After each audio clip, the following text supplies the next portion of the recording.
Priatelia, lesu zdar, ja vás po dlhšej dobe zdravím opäť z lesa. No a ako máte možnosť za mňou vidieť, všetko sa nám už v lesoch krásne zazelenalo. No ja už som dlhšie nebol, aj keď na tom poslednom smrhovom videjku som vám vtedy spomínal, že plánujem ešte vybehnúť raz na tie smrhy a potom na majovky. Ale ako máte možnosť vidieť, je extrémne sucho. Nás bohužiaľ sužuje, takže tie smrčkovce po tom poslednom videjku v podstate aj rýchlo skončili kvôli tomu suchu. Takže táto smrčkovcová sezóna tento rok nebola nič moc, asi jedna z mojich najslabších. No a na tie májovky, čiervnice májové v podstate sa zatiaľ neoplatí ísť, pretože je sucho. No a pokiaľ najbližšie dni nezaprší, čo ani v podstate nejako nehlásia, tak ja si myslím, že tento rok sa asi ani tie majovky neukážu.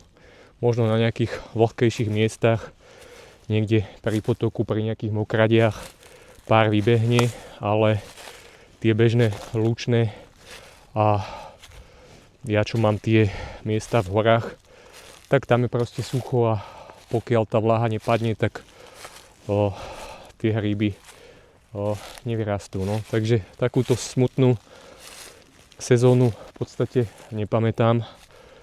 Mne teraz začalo v podstate aj v celku dosť tých záhradníckych prác a vidím to aj na tých záhradách, proste na tých trávnikoch. Neskutočné sucho je v tej prírode.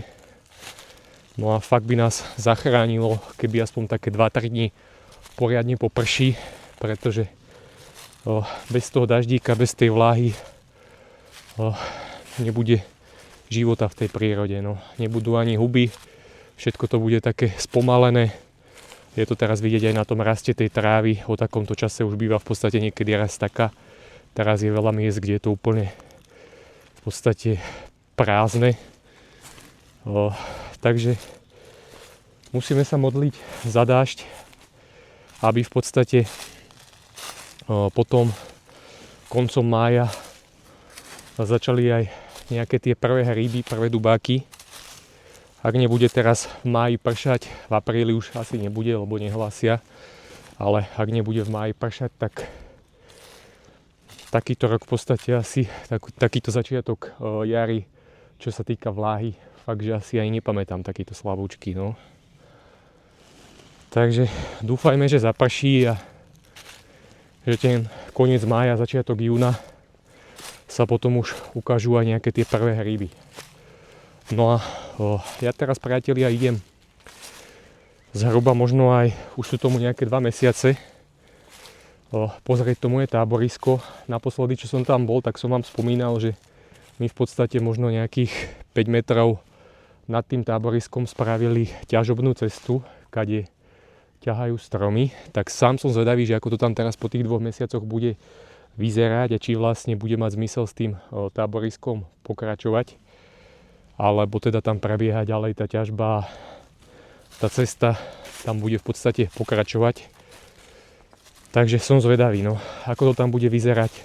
Som zvedavý, či tam bude ešte to krmítko, ktoré som v podstate odtedy, od nejakého toho februára ani nestihol dať dole, lebo márec, apríl som mal v celku dosť práce, ani som nečakal, že toľko toho budem mať, takže nebol čas na ten les. Tak sám som zvedavý, ako to tam po tých 2 mesiacoch bude vyzerať, no a či bude mať vôbec nejaký zmysel s tým táboriskom pokračovať, uvidíme. Za chvíľku sa k nemu blížim, mám tu so sebou aj nejakú kávičku a som zvedavý, ako to tam bude vyzerať teraz takto z jary. Takže kamoši, ja už sa nachádzam pri tom mojom táborisku zimnom. Tu je teda tá nová zvážnica, kadiaľ teraz od nejakého februára bohužiaľ začali zvážať drevo.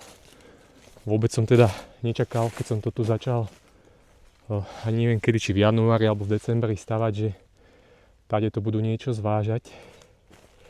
No ale bohužiaľ, každopádne to táborisko, tak ako som vám v podstate v tých zimných videách hovoril, že je to v celku fajn miesto, pretože všade sú tu takéto mladé búčia.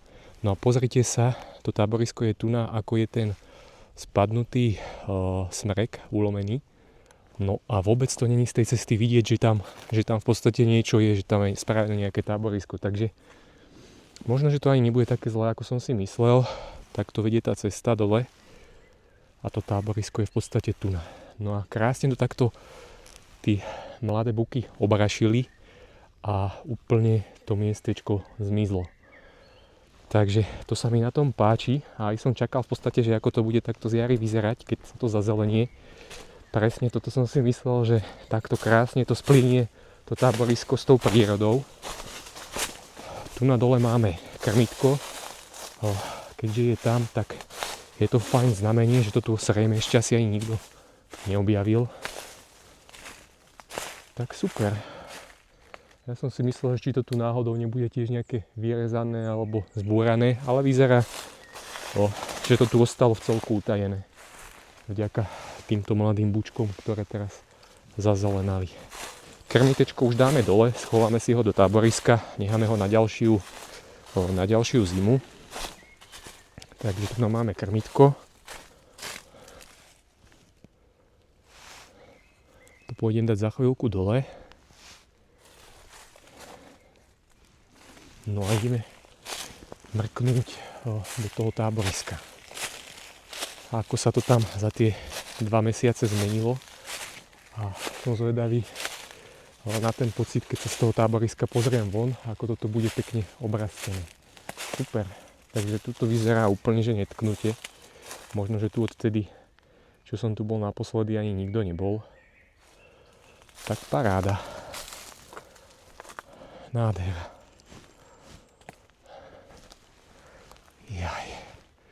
No a pozerajte, aké pekné zátišie tu spravila táto mladá bučina. V podstate aj z tej vrchnej strany od tej cesty absolútne ani nie je vidieť, že tu nejaké táborisko je. Takže asi aj bude možno mať zmysel v tom pokračovať. Keď tak sem aspoň občas budem chodiť, posedím, spravím kafíčko, možno niečo pod zub. Tak možno to tu aj dokončíme, uvidím.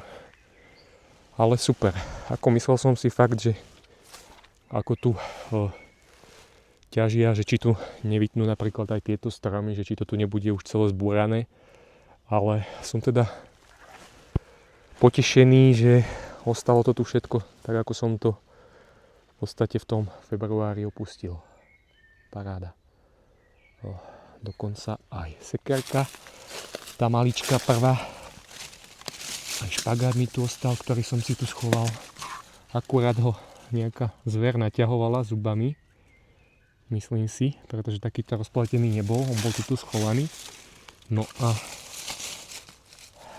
tu ostala schovaná aj sekerka.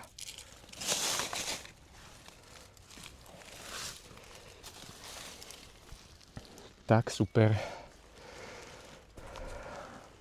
Je tu ešte aj fínska svieca, ktorú som robil. Teraz samozrejme nebudeme robiť žiadne fínske sviece ani voľné ohňa, nič podobné, pretože je extrémne sucho a vtedy určite takto v lese neodporúčam zakladať žiadny voľný oheň ani nič podobné. Mám tu so sebou plynový varič, takže spravíme si kafíčko. No a dneska som sa sem v podstate hlavne vybehol pozrieť, lebo som bol fakt, že zvedavý, ako to tu vyzerá po tých 2 mesiacoch, čo som tu nebol. Je to tu pekne zašité vďaka tej mladej bučine. Takže páči sa mi to a budem zrejme v tom pokračovať. No, pôjdem teraz dať dole to krmitečko a ideme si spraviť kafičko. A trošku si tu posedím, popočúvam vtáčky, ktoré nám už krásne štebocú. Spravím si taký relax.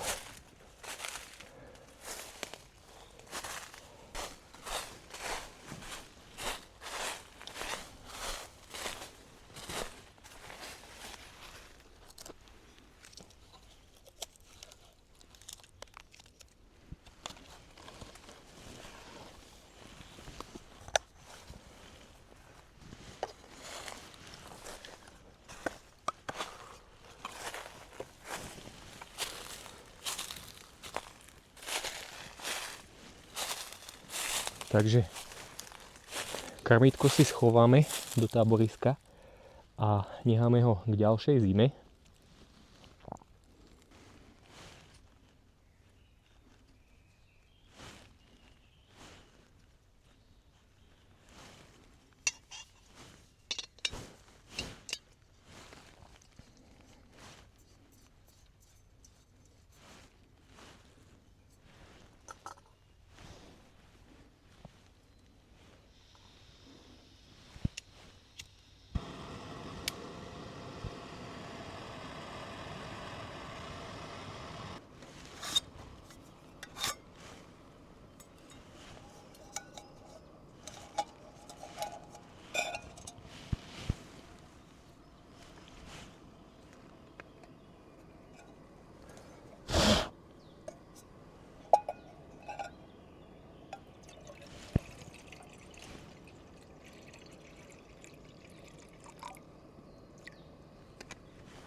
Takže za kedy sa mi uvarí voda, ja si nameliem čerstvú zrnkovú kávu, mám už nachystanú kupilku a vychutnám si tu dneska čerstvé kafíčko v tejto krásnej jarnej prírode. Jedine, čo je škoda fakt, a ma to strašne mrzí, je tie zrážky. Dúfam, že v najbližších týždňoch prídu aspoň 2-3 dni v kuse, keby poriadne leje a celá tá príroda obživne. Aj tu v podstate na tej bučine je to vidieť, keby bolo vlahy, tak by to ešte podstatne viac bolo zalistnené. Proste nemá tá príroda vláhu, no. Tá zeleň potrebuje vlahu, aby sa prebrala. Tak dúfajme, že v tom máji konečne zaprší, pretože keby nezaprší, tak ja si myslím, že to je úplná katastrofa. Takto pred letom tesne, v lete takisto väčšinu nepršieva a no to by bolo úplne katastrofa pre poľnohospodárov, pre zahradkárov, pre všetkých. Že aj teraz, a to máme ešte len jar, v podstate kedy tej vody má byť v tej prírode najviac po zime, tak vidíte, aký je nedostatok, tak čo bude potom v lete v podstate. Ja si to ani nechcem predstaviť, no ja stále dúfam, že v tom máji začne konečne pršávať a že to všetko obživne.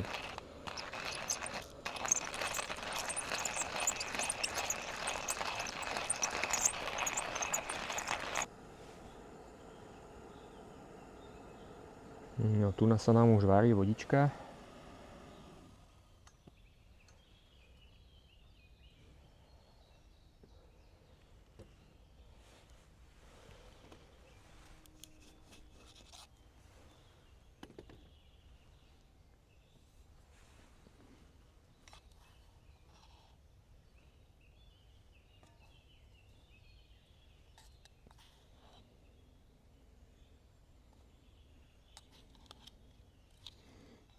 A dáme si 3. Nech máme takú silnejšiu kávičku.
Jaj, to je pohodička. Konečne v lese. Už mi to aj chýbalo. No ale bohužiaľ, keď má človek rodinu, tak v podstate rodina a robota momentálne pre mňa je priorita.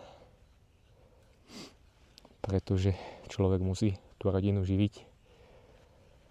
No a ja to mávam teda tak v tých záhradkárskych prácach, že od nejakého toho marca mi tá sezóna v podstate pomaličky sa začína rozbiehať a trvá to do takého novembra, potom relatívne december, január, február niekedy nemám čo robiť, takže vtedy mám tak najviac času na ten les.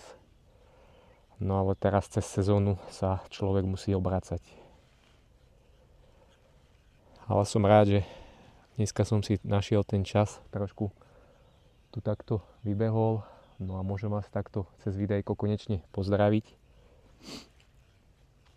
No a čo som ešte chcel, v podstate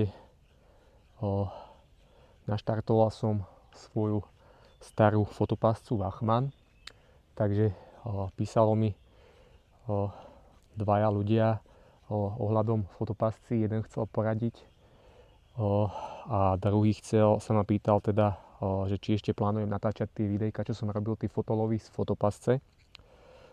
Takže ak by to niekoho zaujímalo, tak naštartoval som tú starú Wachmann fotopascu a chcel by som mu teraz na jar niekde zaniesť. A ešte som rozmýšľal, že by som možno na tému kúpil, videl som tam také lacné fotopasce, cenovka od nejakých 15 do nejakých 30-40 eur. A ľudia si to tam akože v celku aj pochvalovali. Takže možno by som nejaké dve objednal, aby som mal aspoň 3. A spravil by som vám teraz na jar, našiel by som si ten čas, zaniesol by som ich niekde do lesa. Možno by som mal aj jeden typ na jazvečie a líštie nory. A spravil by som vám možno nejaký fotolov, aby som mohol v podstate potom v lete vám pridať nejaké videjko z lovu s fotopascov, keďže už dlhšie som nič takto nenatáčal. Takže tí z vás, ktorí mali tie moje videjka radi, čo sa týka lovu s fotopascov, tak dúfam, že to vyjde a v lete by mohlo nejaké to videjko z fotopasci výjsť.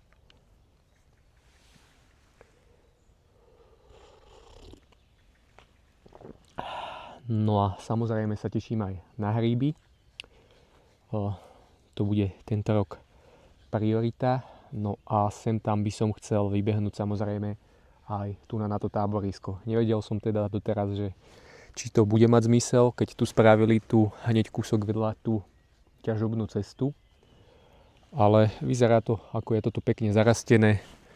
Nikto to tu zatiaľ nenašiel, takže ja si myslím, že úplne v pohode s tým budem pokračovať ďalej a možno, že by som tu v lete aj vyskúšal prespať, alebo čo uvidíme. Prípadne si tu budem chodiť a recenzovať, ak budem mať nejaké nové veci takto do prírody, nejaké vybavenie, tak by som tu mohol robiť nejaké recenzie a rozmýšľam, že by som sem niekedy vytiahol aj moje baby, že by sme tu spravili, ja neviem, nejaké aspoň na variči nejaké palacinky na tej panvici novej, ktorú som ešte poriadne v podstate ani neotestoval, alebo popcorn. Ten som napríklad teraz, sme boli nedávno opekať na ohni v lese, respektíve na kraji lesa na takom verejnom ohnisku. A robil som tam popcorn v ešuse a v celku sa mi vydarilo, aj sa im to páčilo, takže niekedy by som ich sem chcel zobrať a spravili by sme niečo také.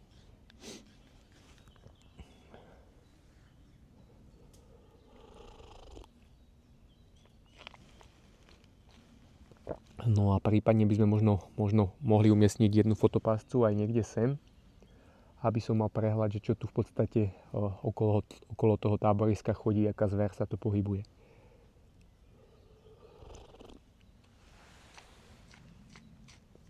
No a nechám vás teraz aspoň minútku spolu so mnou si vychutnajte tú jarnú prírodu, ten štiebot vtákov a ten relax.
No priatelia, príjemne som si tu oddychol.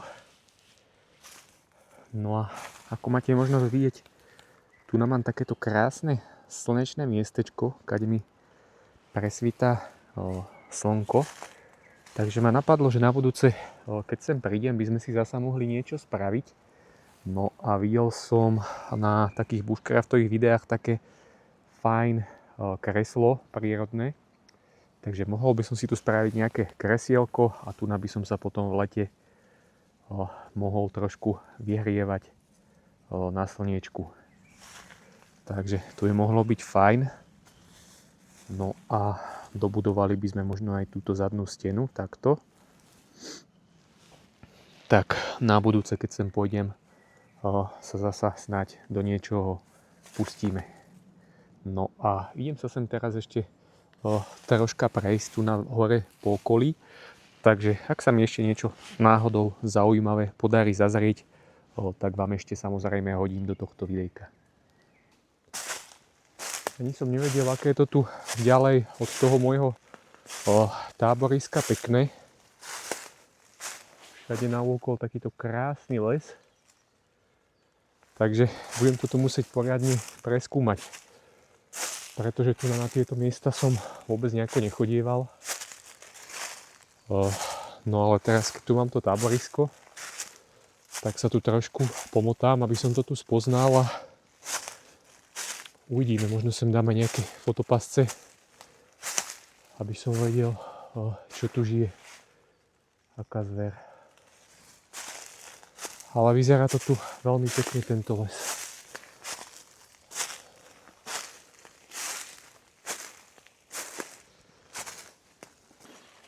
Priatelia, no ako tu tak idem, tak som tu našiel napríklad takúto zaujímavosť.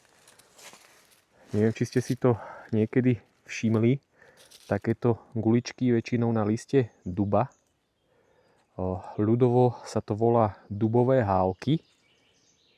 No a pokiaľ by vás zaujímalo, ako takéto guličky vznikajú, tak tieto hálky vznikajú tak, že drobný hmyz ako žlabatky nakladú do listu toho dubu vajíčka.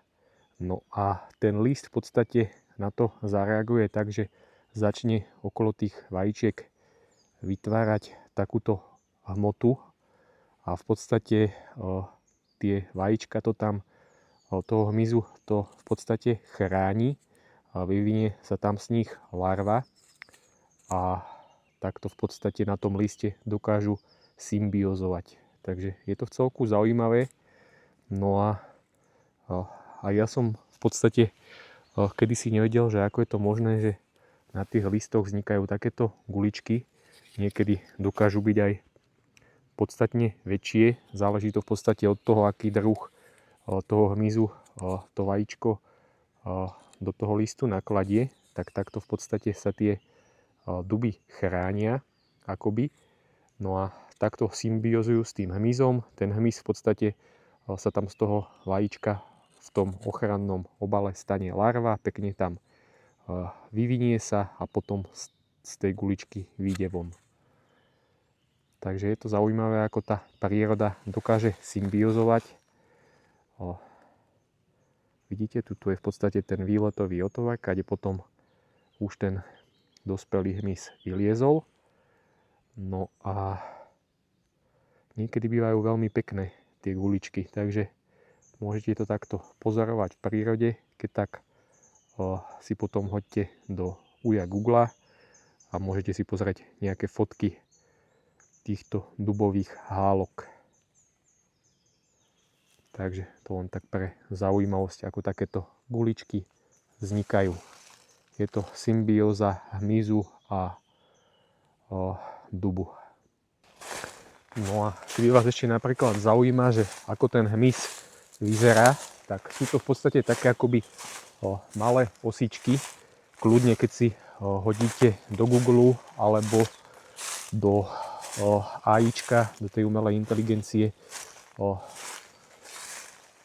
ten popis, ako vznikajú dubové hálky, alebo dajte si tam žlabatky, tak vám nájde také maličké osičky, ktoré v podstate k kladú vajíčka do tých dubových listov a potom v podstate ten dub takto krásne tie vajíčka obalí a takto v podstate vznikajú tie guličky. Myslím si, že je to veľmi zaujímavé. No a niekedy väčšinou teda na jeseň sú také pekné, keď to je ešte také čerstvé. Teraz už po zime ste mali možnosť vidieť, už je to také zhnednuté, ale na jeseň vedia byť krásne, také do zelena, niekedy majú na sebe aj takých akoby ježkov. Takže je to v celku zaujímavé a pokiaľ ste teda nevedeli, tak môžete si o tom takto niečo vyhľadať. Tu som našiel takúto krásnu mladučku žihlavu, takže som si trocha natrhal a spravím si čajík jarný, očistný, žihlavový, ten je úplne výborný.